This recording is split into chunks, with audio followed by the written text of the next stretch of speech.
it's really pretty informal. Like I don't have any like broadcasting experience or anything like that. But did you? I don't know if you checked out any of the other podcasts I did, but it's I basically me. It's basically me just like getting in touch with people that I admire in the music business, huh, just like picking their brain a little bit. But it's really wide open. I mean, really, it could just be a normal conversation. In okay. fact, if it was a good enough conversation, it wouldn't even necessarily have to be about music, as far as I'm concerned. But Cool. generally, it's like a musician's thing. That's basically because I'm a musician. And basically, one of the big reasons I wanted to talk to you is because you're an original artist, and like that's like your main thing, right? I try to make it my main thing. If there's enough work, I'll make it my main thing for sure. Yeah. Yeah, Um, yeah. Who would? I also I teach a lot during the day and try and do as much side work as I can. But yeah, I try and make it my main thing. Yeah. Well, you got to pay the bills, right? Yeah, I Yeah. do the same. Amen. Uh, I'm coming from a place where it's like I've got some original work, but it's like I kind of when I went to university, it kind of like stultified my whole original project idea because Okay. for some reason the education is about being versatile so that you can pick up gigs. Right. You were talking to Ron about this. Yeah, yeah, Right. and somewhere along the way, I kind of just lost my mojo for creating original art or trying to promote it or put it out there. Right. And when I first met you, like I knew you had some original stuff, but like I didn't know anything about you. And then there's like this chick can fucking sing. And then recently, I actually went on Bandcamp, and is that your latest release, the 2017 one? Keeps Yeah. an appearance. Yeah. Yeah, I just finished listening to that for the third time, and it's it's heavy, man. It's Oh, that's fucking heavy, awesome. I'm so and glad you like. there's so many different like feelings in it. Like Yeah, well, that's definitely something that I've heard a lot is that I have a lot of feelings, which I am very well aware of. but I mean, Yeah. I wasn't expecting it to be that like heavy though. Like it sounded like there's like hard rock moments in that, like a lot. Oh, And like yeah. I Well, really thought that what it was going to be. Like people refer to it as like doom soul. Like where does that come from? Cold Specs or something? Like do uh, you own that or is that something people put on you?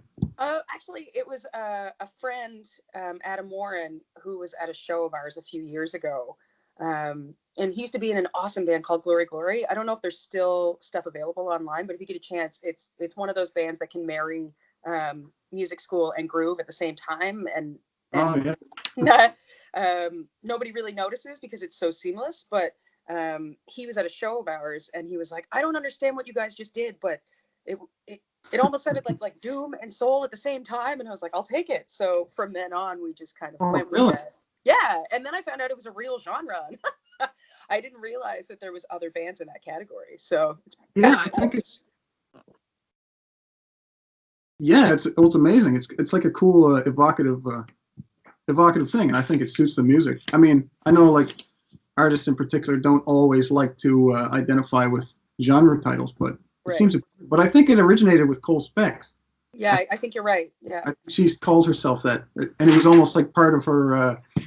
I don't know. It was like part of her allure. Like she had this new genre, and it was just Yeah. Well, dark I stuff. think it's a weird enough title that people are intrigued by it more so than if I said like, "Oh, we're a rock band," right? And then people Yeah, just cast off the idea that a rock band is anything new or interesting, right? yeah, But yeah, it's definitely it's heavier than the other records we put out because I've always gravitated towards that and yeah. love heavier things, even though I'm not in a metal band or Have you ever could been?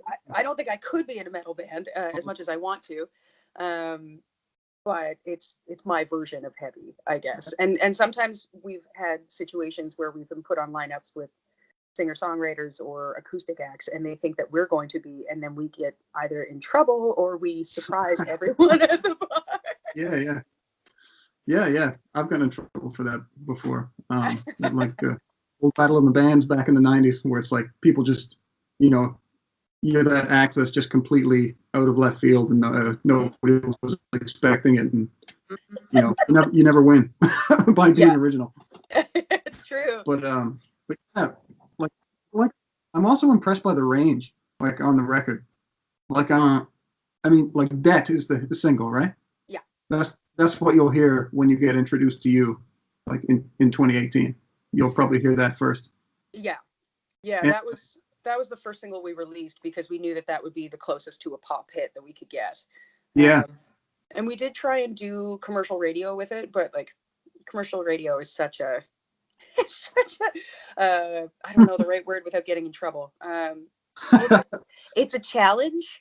yeah, yeah. Um, and so I was warned, especially with like a rock category behind it. A lot of radio stations were kind of warning us that nobody wants to hear rock with a female fronted artist, which was an interesting challenge Isn't to. that is that Yeah. why, you think that's why one of the Lake Street Dive never seemed to go anywhere? Because I don't know. I'd say they're doing pretty well, aren't they? I imagine they are, but I mean, I thought they'd be superstars right now because their craft is just so together. Yeah, true. I Like don't know. they do that seamless blending you were talking about of school and just good music, as if it Yeah, was you're possible. right.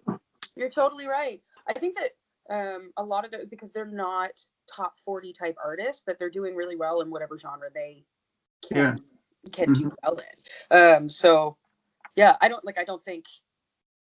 think we could afford to bring them to Halifax. I think they're doing well enough that like I don't think we Yeah, could probably. entice them to come here. Though I wish we could. Yeah, it'd be nice. I'd like to meet her. I'd Me like to too. meet them all. They seem like such cool people. Hmm. I don't know though. If you're gonna go on the radio, I would say the Keeping Appearances is like the radio song. Really? I thought Thank that you. was the I thought that was the one that would be more sort of like, I don't know, sounding more mainstream. Oh, that's cool. I haven't heard that before. I gave up on the idea of trying to have commercial radio anything just because it's like Yeah, it's uh it's ultimately not what I want uh the music to be. I mean, of course everybody wants how do I put that? Everybody wants to be known, but yeah, I don't frequent. think the listeners for commercial radio are necessarily going to dig me, and I don't want to have to change. So Right. You trying to find change, my I own guess. niche. Yeah, I mean, if you accidentally write a song that sounds pretty radio friendly though, Oh, hell yeah. and they asked you to like tweak it in a small way, would you do it? It depends on what the tweak was. Yeah, Yeah, I mean, that's cool. I'm I'm not I'm not against it. It's just Oh, that record. I don't think there's anything else I would try and push onto it. So, right. um, yeah, and I'm still trying to figure out writing all the time. It's a huge challenge for me. Uh, Really? yeah. Oh yeah. Well, I know I'm being a bit playful because I know it's always going to be a huge challenge.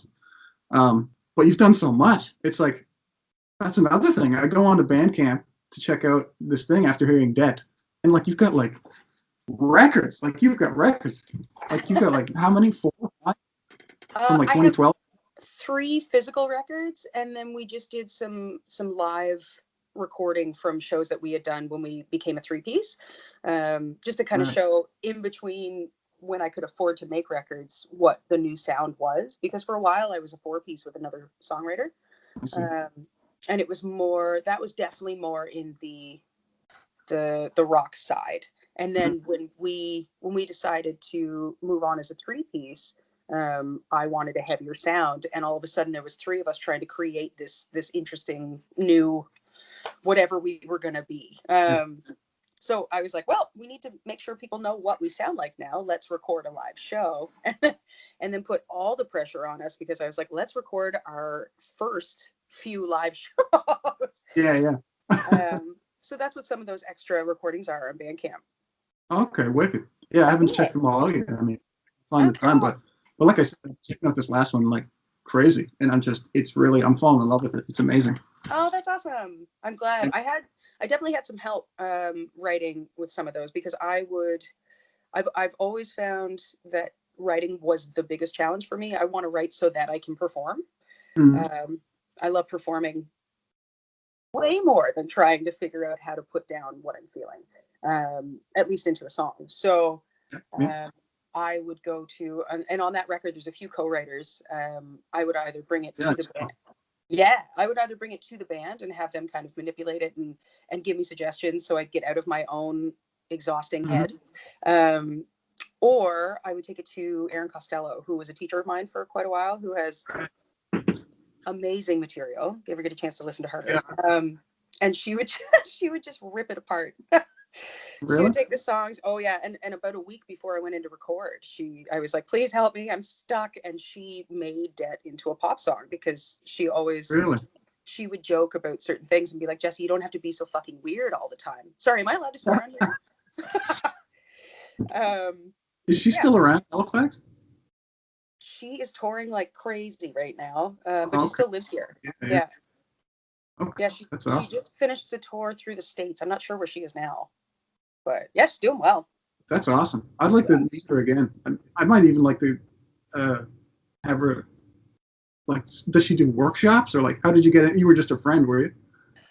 She was my teacher for a long time. So You said, yeah, she was my teacher, my voice teacher for a few years, and then I would go to her for like extra theory classes or tune-ups on how to play certain piano things, or um, even just now to go out for a beer, hang out, or get her to rip apart my songs. I could find someone who can do that for me.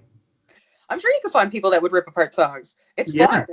probably. Um, Co-writing is a little new to me, so it's something that I feel comfortable enough with her to try. Right. Yeah. Yeah. I always found collaborations always made a better song though, almost always. And it's I like, agree. but I mean, the process of songwriting, it's like you said it, like it's painful. Like it just, I don't know if like you need to get better at it and like get really good at just writing volume and then editing the good ones. But for me, like it takes years to get a song right for me, and Yeah. that's why I want to get more social about it. I want to have a critic. Like I want to get in. Like I was watching this interview with like Chris Stapleton, and Yeah. he's like, and like he was talking about his process. Like, well, basically, I sit around in a kitchen with two other people or one other person normally, or I can do it by myself, and I just basically write songs all day, every day, for 2 months. And then once I go through it again, I've usually got enough for a record or something like that. Oh, It's like a cool. full-time job where they workshop all the day, like that, like down in Nashville or something. It's Oh, like, that's man, if I could experience that, like if I could get into a circle where I could do that, like that would be the best education and the yeah, best experience. yeah, and it would strip you of any ego. Like I would be nervous to go in there not knowing what to expect, or like I think what every songwriter thinks about when they're going into a situation like that is like, is it going to be good enough? Is it good enough? But this way, you would just always be exposed and just Yeah, learning. Yeah, yeah, yeah. It's almost like a therapy thing, yeah, I imagine it would be. like group therapy, where it's like you probably start off shy, but then like everybody gets the torch handed to them and they tell a little bit about themselves, and then once you get talking, you get that little bit of acknowledgement, Yeah, or just one person goes and keeps listening to you, and then you just start it's like you start running with ideas, and then you start to really like it probably, yeah, and then I you're imagine probably you're right. really outgoing before too long, I imagine. And like I've just never been there. Same. Yeah. Oh, that's interesting. Yeah, you're probably totally right. And I imagine it is just a fear of the unknown thing. Maybe we both need to get more social with writing. That's what needs to happen. That's Uh, right. It's a fun process though. yeah, But, so like, did you go to school anywhere? I did. Yeah, I actually I went to the community college here, the Nova Scotia Community College. I couldn't afford Oh, university when I wanted to go to school, and I started as a karaoke host in Moncton. And that's how I started to. That's how I started to build up my chops singing. Because I just, nice. yeah, if nobody sang, I would sing for hours, right? And that's where I joke that I think I built up some like rock calluses because I didn't know proper technique yet. So Yeah. I would sing for hours and probably ruin some of some of my voice. But I decided that after enough time, I was like, this isn't enough. I need to learn, but I couldn't afford university as badly as I wanted to. So I found this NSCC program, and they kind of proclaim themselves as a jazz slash um, motivated singer songwriter school. Right. Yeah. So I went there, and actually the the great thing about that program was the faculty there. So I was learning from some of the top jazz people in the city, not knowing that yet. I didn't know that yet.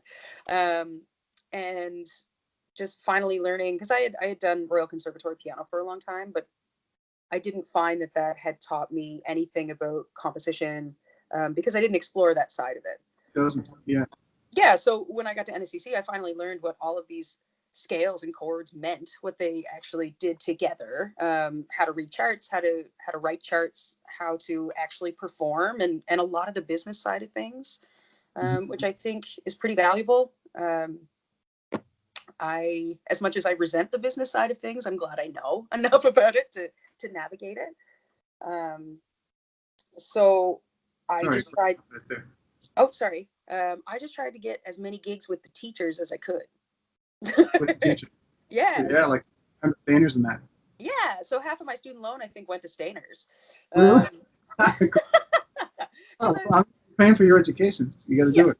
Exactly. That's what I'm always like. I paid for the network, I guess. But yeah, I would try and get gigs with Jeff Goodspeed, or Aaron Costello was one of my teachers, or I would go see shows put on by Jordy Haley or Rob Kroll. Got me gigging with the Mellatones when I first started as a student. Yeah, it was just amazing exposure and experience. Rob Kroll specifically, though, like when I actually found out what kind of a musician he was, he was like this, 90s grunge-looking guy. You know what I mean? And then I figure out he's like this jazz master on the sax, and he's just like multi-instrumentalist, like so high level. He plays everything. That's what he's one of those people that can play every instrument better than you, and you but he's charming about it. So yeah, he was my first producer, actually. Oh, really? Okay. Yeah. That's great. Yeah, I can't wait to check out that older stuff. Amazing. Cool. I want to be mindful of your time. You say you have a rehearsal. How much time do you have? I should be good until about 3 o'clock. 3? Okay. Yeah, I won't keep you that long. So I did want to talk about your songwriting process a little bit. Sure. Did you aside from the pain of it, do you normally have like a single process when you're writing by yourself? I tend to write small riffs on the piano first. Like I know a lot of songwriters will write lyrics first and know what the song feels like from lyrical content. But I tend to hear small piano parts first, and then sing melodies over top of them, not knowing what I'm going to say until I know what the vibe feels like. Mm-hmm. I have written songs from lyrical content first, and those seem to happen faster. So I think they're onto something there, but a lot of the songs come from acoustic piano, just figuring out timings and feels, and then going from there, figuring out what atmosphere is. But it does make it kind of challenging when I have a melody in my head and I'm trying to force words into a certain syllabic tone and hum until sometimes words start coming out.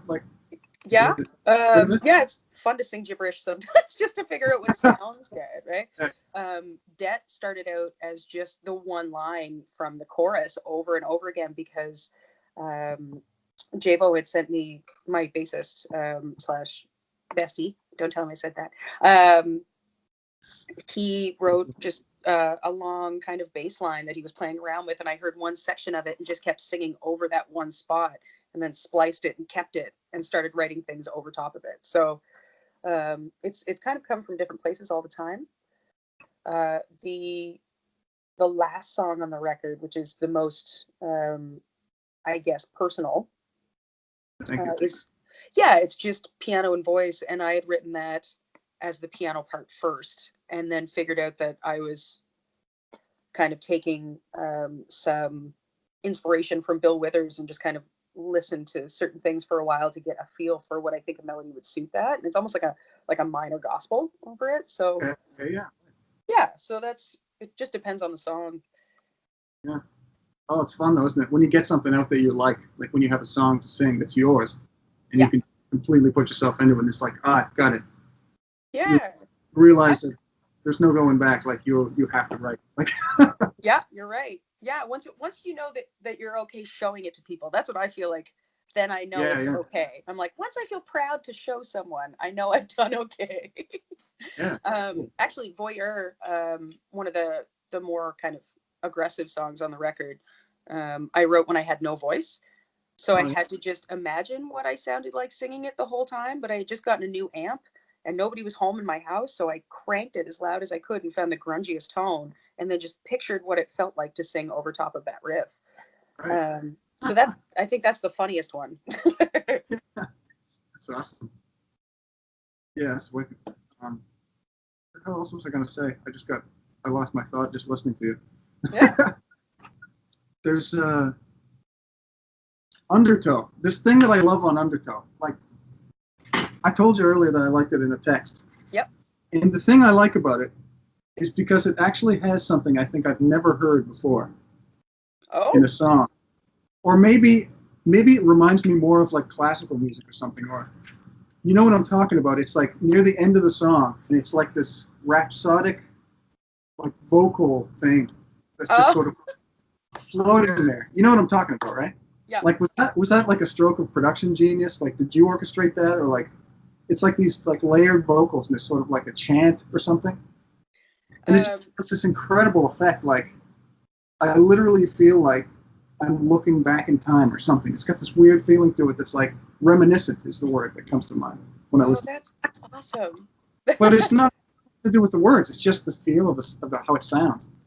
And it's like I don't know, anybody who listens just you check out Undertow for some reason. I mean, it's probably not the most promoted song on the record, but Actually, that one, when I released the record, I put out 3 music videos in a row to release the record because I did 5 music videos for this record, um, and that one ended up being the one that made the most kind of impact, and it actually won a video award for Music Nova Scotia. really, shit, Um, I should know that. no, that's okay. No, Sitting here with Jessie it's Brown, I don't even know about her award-winning video. no, that's okay. So it's funny that you said that it feels like you're going backwards because in the video for that section, it's a reversing recap of all the 5 videos. Oh, really? Yeah. Well, that's Yeah, some so good that's here. Yeah. that's production genius then. That's amazing. Um, but that one, that song had 7 different feels to it before it even became that song. So at one point it was like this weird disco and 7. Yeah. And oh my God, it was all over the place. I could not make it work. I hated that song. And I took it to Erin and she was like, what are you doing with this? Just like calm down. Let's fix it. Let's let's chop it down to a simpler form. And I was like, okay. And I have this weird um, insecurity, I guess, that if I made songs too simple, and I think this is one of those things that I had to learn to get over in my songwriting process is that um, people will not think you are less intelligent if your song is simple. Do you know? Like Yeah. Yeah. it's to be able to be concise in your songwriting does not mean a lack of intelligence. It's showing a more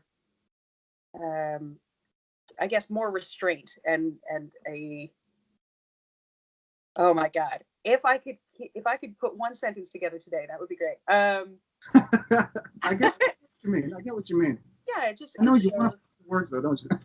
Oh my God, I'm having a hard time. So what she did was help me cut it down both lyrically and musically and just create this atmosphere around it instead of focusing so much on the content, right?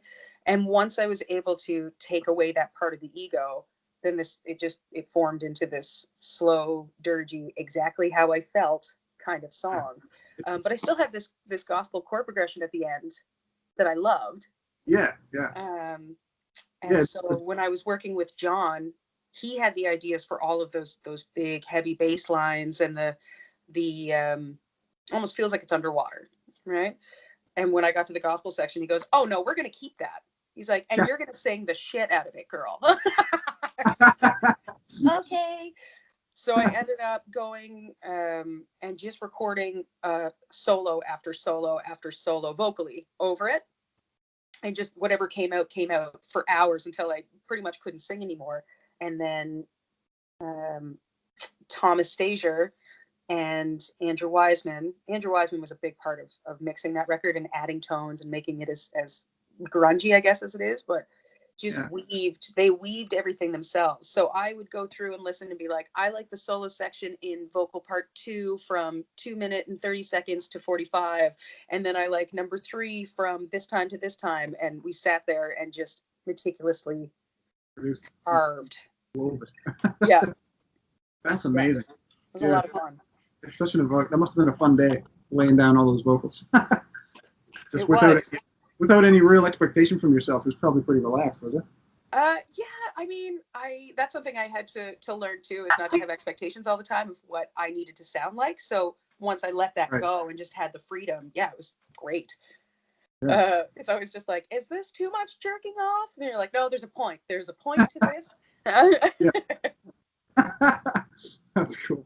I heard, I hope this doesn't upset you, but I heard that you might be moving to Toronto. Oh yeah, the Ghost Stories thread. I'm sure I told you that. Oh, yeah. Okay, I didn't hear from you, but Al told me. Yeah. Okay, yeah, I am. I figure I've always wanted to be able to try at a bigger city, and one of the things moving there was not that I was going there like coming off the bus and just saying like I'm in a big city, I'm going to be a star. It's nothing like that. I don't find now that I'm singing enough here. There's just not. I've had the opportunity and the pleasure to work with a lot of people here, and it's been fantastic. But the pool is quite small. Like everybody's very talented, but there's only so much work to go around, and I want to be able to sustain a life more from performing than from teaching. Yeah. You know? So I mean, I've considered it myself. I mean, when I hear debt, it's like I can picture the music video must be you in a car driving away from Halifax. Because it's like it's so rough here. It's so small, like you say. Yeah, it's tough, and like I've been fortunate to travel for my voice as well, but a lot of it, like if I'm doing it for my band, it's expensive to do a lot of solo work, and keep a band and travel for like rock gig pay, you know. But I've been fortunate to travel through session work. Like I've been flown to Europe for session work, and gone to places that I wouldn't have expected. And I want to be able to have those opportunities more often. So I feel like I have to try. I'm excited. Yeah. I'm excited for you. That's amazing. I think that's a great move. Thank you. Yeah, that'll be great. We'll miss you because, I mean, as you know, we were basically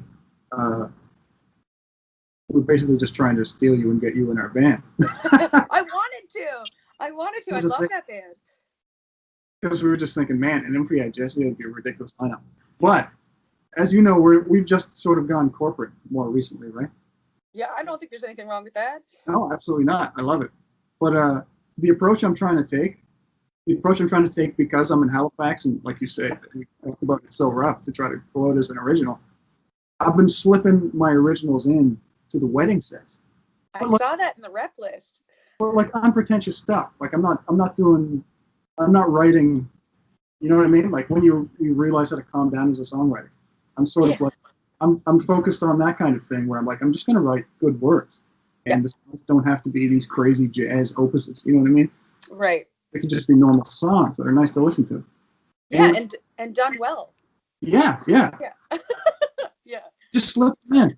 And I feel like I want to find a way to make that originality more valuable in the scheme of just another wedding band. You know what I mean? Mm-hmm.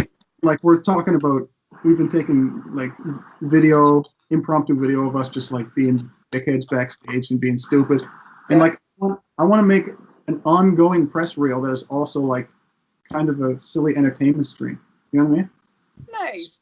So that eventually, I hope that if people are looking for a band or like a corporate event or whatever it is, any paid gig that we're trying to get, they will look at us, they'll know exactly what they're getting. And it might reach a point where they might hire us for us. You know what I mean? Right. Yep. Because they know what they're getting. They know our personalities. They'll know that we have a little bit of original music, but we can slay the corporate repertoire. And I'm hoping that we could just get going like that and become an original band and get paid at the same time. I don't know, like it's a new idea. Yeah. Well, I've I never think been to school, but I mean, like, I don't know. I think that especially in 2019's climate of social media and how people will attach themselves more to especially for artists like if you guys already have a social media presence, right? And I think the more audiences see you as your persona, and the more people see you as a human being, the more they want to attach themselves to your music as well, which is a double-edged sword in my opinion. But also if you're doing a certain like backstage shots of you guys hanging out and what you are and how fun you are to be around, then people will want that. They'll invite that into their events, right? So I think that's smart. yeah, it could work. I really do think it could work. And I just feel like there's a lot of funny content in being a wedding band, like being a corporate band and going out like that. And it's sort of like the thing about us is the sort of backdrop is that we're a weird pizza jazz band that played in dives, or you know what I mean? We play the weirdest music in the world, and we've just now decided to go corporate, but we can't just get rid of all that weirdness. So it's like that's sort of like the vehicle I want to ride it in order to just. That's part of your charm. That's what I liked about. That's why I like that band so much. When I first heard it, I was like, I want to be in this band, because you married the idea of being able to do Justin Timberlake and then, as you call it, pizza jazz in the same set. You know what I mean? Like, and it works. It works. So I don't know. I'm a fan. Thanks. Well, you say it's a double-edged sword. Like you would never try anything like that, like having a video stream or anything like that. Oh no, I do it too. I definitely, I find it interesting because like I have all the social media things too, and still post personal things and business things and try it. But I do find, especially, I find it especially tough sometimes to let on so much of my, like, I feel like I don't want to show my private life too often. And because the band is my name, I feel like it's a lot of my personal character. So that can be tough to balance. And sometimes I find it's just a little bit tougher because people will attach themselves more to you as a human than your music, Right. which is flattering. Like, I'm glad that people enjoy my personality, but sometimes I'm like, did you listen to a song though? Do you like the song? And maybe they don't, and that's okay. It's just it can be tough to navigate sometimes how far to push it on either side. Yeah. You're not in it for the fame. What? You're not in it for the fame necessarily. Well, I don't know if I'd be good at it if I was. I don't know. I don't know. I think I'd be too awkward. I get too shy. Yeah, I'm so incredibly shy, yet I'm in a line of work that I want to be really well known. Yeah, exactly. I don't know, like when it comes down to motivations to like why we do it, it's sort of like really the best answer is still just because I have to. It's like there's no going back type of thing. And it's like this corporate stuff. It's like if I have to sing one more fucking Stevie Wonder song, but if I know, I get to play a couple of my songs, then I'll sing the Stevie Wonder with gusto. You know what I mean? Because it's like I know that it's changing into something that's going to be more on my own, and it's sort of like that's keeping myself going. I actually have a lot of fun with those nights, like when you know that there is no emotional attachment to any of those songs, so you just have a ball dancing and singing Stevie Wonder, even if you're just like, I've sang this 300 times. I've seen you do it. Yeah, same. So it's like you have so much fun doing it because you are not emotionally attached to how people perceive those songs. And sometimes I do, as people have said, especially with this record, like I have a lot of feelings. And sometimes when I'm performing my own stuff, I get pretty anxious because I'm so worried about how people are perceiving the music itself and me as a performer with that music, or me as a writer. And sometimes it's nice to have those corporate things where I can let my hair down and not get in my head about it, if that makes sense. Totally. Yeah. But at the same time, you have an established original product. So it's like, if you didn't have that, maybe it would be sort of like, God, what am I doing with my life? That's what I feel. Okay. But I just never took the initiative when I was younger. It's my own fault. Well, it's never a bad time. No, that's why I'm talking to you largely, because I'm trying to get in the zone where I can sort of get it back. It's like, where did that person go who was the boss? It's like, I'm still there. I've still got music. I'm still writing. But I got to get in the headspace where I can and find a way to make it somehow viable, because I can't just start a rock band in a dive now. You know what I mean? I have to put my time towards something that's lucrative. Right. So, and that's the hard balance too, right? It's like, I would love to be doing my original stuff full time, but there's no way to afford it. There's just no money. There's no money in it the same way there would be for doing a few corporate gigs in a week. Yeah. So it's finding that balance between the two, I think, especially, like I think Dead is a very real song for me. And I think for most musicians, but like finding a balance between not sinking everything I have into that project, thinking that I'm investing in my business, which is true, but I also have to live. Yeah. So yeah, I understand it's tough to start from scratch for those things. And I think finding a balance between a lucrative gig and your passion project is a nice, it's fun to find that balance, but also, how do I put that? You just have to be cautious, I guess. Yeah, totally. I wanted to ask, did you undergo a tour for Even Appearances? I did to an extent. So You like touring? Actually, maybe I should just ask that. I'd love to tour more. I love touring. I can't always afford to keep going out on tour. That's the other thing too. So I toured this record. I didn't get to tour as much as I wanted. I ended up getting pretty sick during the release of that record. And I won't get into too much detail about it, but I ended up, my body kind of shut down, which I later found out was because of undiagnosed PTSD from the subject matter of that record. And doing all of those videos and releasing the record and kind of reliving everything, just put my body into overdrive for so long that it just couldn't handle it anymore. So I only got to do 3 dates for that record. I did Toronto, Montreal, and Halifax, and that was it. And then I spent about 6 months, maybe more, not gigging at all. Wow. Yeah, I couldn't sing for quite a while. And like much better now.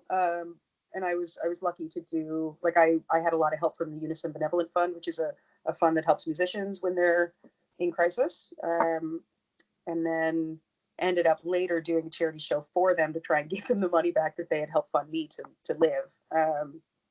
So it's been an interesting ride with this record. Wow, that's like it's dangerous to your health. It's like an extreme sport.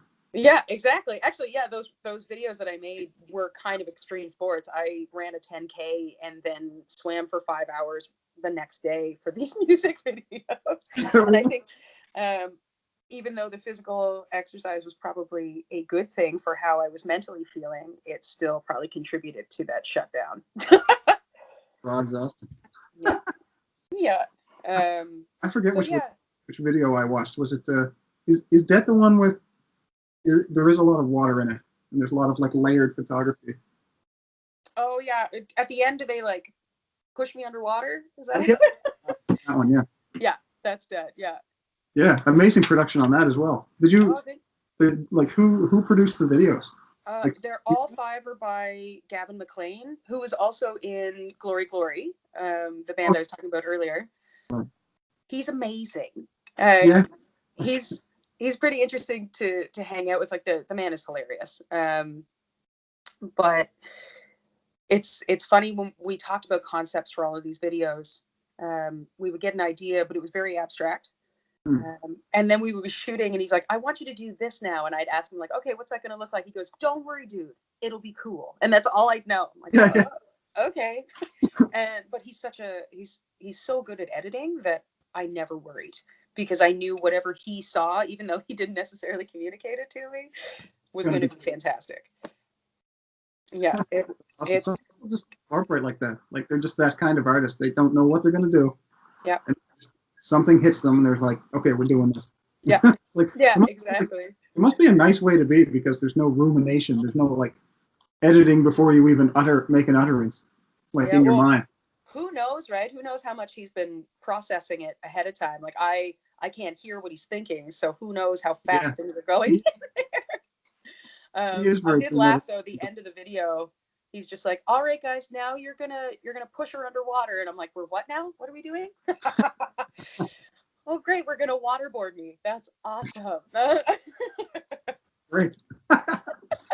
Yeah, love the video as well, and I've still got a bunch of stuff to sink my teeth into.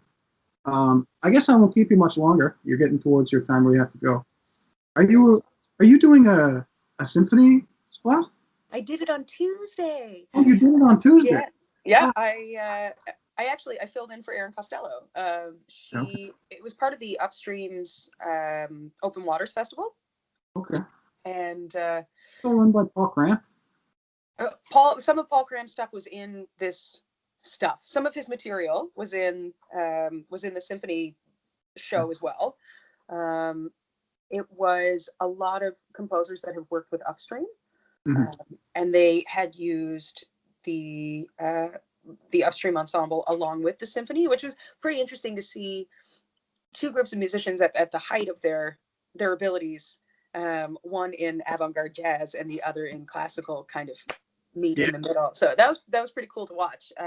But one of the composers was Erin Costello, and she was on tour, so she asked me to fill in and sing for her. I was like, huh? Amazing. I can sing with the symphony, which is probably the nicest backing band one could ever ask for. I imagine. Did you get any footage of it? I didn't. No, I wish I had someone in the crowd that could have taken some of it, because I was too much in my own zone to be able to take footage. But we had a good time. That's awesome. Yeah, it's like singing on a cloud. Also, the interesting thing too is like normally with my band, because we're so much louder, like we can be pretty aggressive with tone and volume. I'm always kind of fighting with certain venues monitoring systems to be able to hear myself, even though I am pretty loud. With this, I had a microphone that was this far away from me. There was no drum kits that were overpowering anything. It was just everything was so clear, and I didn't have to fight one person. That's amazing. I'd love to experience that. That's amazing. Well, like I say, I'm this fledgling podcaster, so I don't really have much else. I just wanted to say hi, and basically I just wanted to hang out with you. And I thought maybe I could just look back on this and record it. Do you mind if I put it on my stream? I do not mind. That'd be great, because I'd love more people to find out about you if they don't already. Awesome, thank you. Yeah, no problem. So I just want to say one more thing. Sure. I guess it's to anybody who listens to this. Yes, you still can buy music. Not a lot of people do it anymore. I mean, it's one of those industries where the commodity, well, nobody really, you know what I mean? It's weird, isn't it? That's how I put it. Like the commodity, it's an industry where the commodity itself is not worth anything. I know. Oh my God. But no, you can if you want. And you have all of your records are on Bandcamp, right? Yeah, actually. Yeah, you can do it. So I just bought something great. Sorry, I do have vinyl. I find that sells better than anything. Oh yeah. Yeah. So if you want vinyl, hit me up, people. But Uh, yeah, it's interesting, eh? People will, if I've found that I will sell more t-shirts. Like I made it my mission to find interesting merch for yeah. my shows, because even if you do buy a record, you're only going to buy it once. It's not like every show you're going back to buy the same record. And so I would make these one of a kind t-shirts all the time with the same branding on them. Or I've made perfume in the past, because that's a big part of the record. And so I would sell these items, and people would flock to t-shirts and perfume faster than they would ever buy music. Wow. Just like, great, cool. Do you want the record though? Do you like the music? Do you want to hear it? Do you want? It's like, I don't know, listening to a record's kind of like work. True. Like, put a shirt you can just put on. Yeah, that's true, and it's still a way to visually show an artist that you support them, right? Yeah. So I'm very, very grateful for people that want to have a mermaid on their chest, or wear perfume that smells like coffee and bergamot. So Is that what it was? The perfume that you... we made, my friend Brandon and I have a big love for perfume, and we ended up making these pots that look like lip gloss, but they're a hard scent, because nobody wants a drunk person going like, what does it smell like, spraying it everywhere in the bar. And people really bought them fast. I had them in these little seashell trinkets. Yeah, it was something that was really important to me at the time, and it was a new way to be creative, right? Because it's something that I'm very, very fond of. It's like a perfume bottle on the record. Like that's born of your Yep. For perfume. That's amazing. So that came from, I bought that perfume bottle. I'm going to show you here. I bought that perfume bottle. Where is it? This one. Do you see it? Yeah. Oh, that's it. Yeah. Oh, that's awesome. So I bought that perfume bottle on my way home from recording, because I collect antique perfume bottles. Okay. And then I painted it. Holy shit.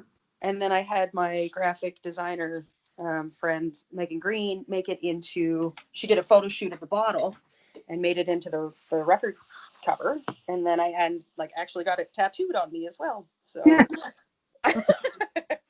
It's your decal. It's so interesting. Yeah, I guess, eh? Yeah. For life. Nobody would have known that perfume story. That's awesome. Cool. All right. Well, I got something else I got to do as well, and I know you've got your rehearsal. So it's been a pleasure. Yeah, real pleasure. We'll wrap it up, and I'll be listening, and it's fucking awesome. I love what you do, Jessie. Thank you so much. Who knows? Maybe we'll get to sing again together one day. Who knows? Well, I should hope so. Yeah. When are you going to Toronto? Pardon? When are you going to Toronto? Or won't be until the fall. till the fall. Okay. Yeah. So yeah, maybe we'll have you on a gig for a couple of songs. Yes, please. Give me a call. Let me know. All right, Jessie. Much love. Thank you again, and thank you. good day and a good rehearsal. You too. See you later. Ciao, buddy.